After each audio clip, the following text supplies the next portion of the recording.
Hey guys, இன்னைக்கு weight loss டேவோட 17வது நாள் நடக்குது. காலையில் ஒரு 5 மணி போல் எழுந்திரிச்சு எக்ஸசைஸ்லாம் பண்ணிவிட்டு லெமன் டீ குடிச்சிட்டு ஒன் டம்ளர் வந்து ஹாட் வாட்டரில் குடிச்சிட்டு இன்றைக்கி வெள்ளிக்கிழமைனால வீடெல்லாம் கழுவி விட்டு வச்சிருந்தேன். பின்னாடி வந்து ஒரு வாழைப்பழத்தாறு வந்து பழுத்திருந்துச்சு.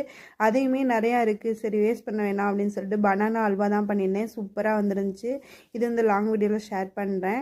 இது வந்து நிறைய பேர் என்ன வெயிட் லாஸ் ஆப் யூஸ் பண்ணீங்க அப்படின்னு கேட்டிருந்தீங்க. இந்த ஆப் தான் நான் யூஸ் பண்ணுறேன். என்னென்ன தனித்தனி பார்ட்ஸுக்குமே தனித்தனி எக்ஸசைஸ்லாம் இருக்குது. நான் வந்து எத்தனை நாள் பண்ணியிருக்கேன் அப்படிங்கிறது நல்லா ஒரு ஹிஸ்ட்ரி மாதிரி சேவ் பண்ணிக்குது. அப்புறம் வந்து எத்தனை ஒர்க் அவுட்ஸ் பண்ணியிருக்கோம், எவ்வளோ வந்து கலரிஸ் குறைச்சிருக்கோம், அப்புறம் வந்து பார்த்திங்கன்னா எத்தனை நாள் ஒர்க் அவுட் பண்ணியிருக்கோம் அப்படிங்கிறதுமே அது வந்து சேவ் பண்ணிக்குது. அப்புறம் வந்து பார்த்திங்கன்னா தனித்தனியாக இருக்கிறனால உங்களுக்கு வந்து நீங்கள் மொத்தமாக எக்ஸசைஸ் பண்ணணுங்கிற அவசியம் கிடையாது. என்னோடய வீடியோ பிடிச்சிருந்தால் லைக் பண்ணுங்கள், ஷேர் பண்ணுங்கள், சப்ஸ்கிரைப் பண்ணுங்கள். பனானா அல்வா லாங் வீடியோவில் ஷேர் பண்ணுறேன்.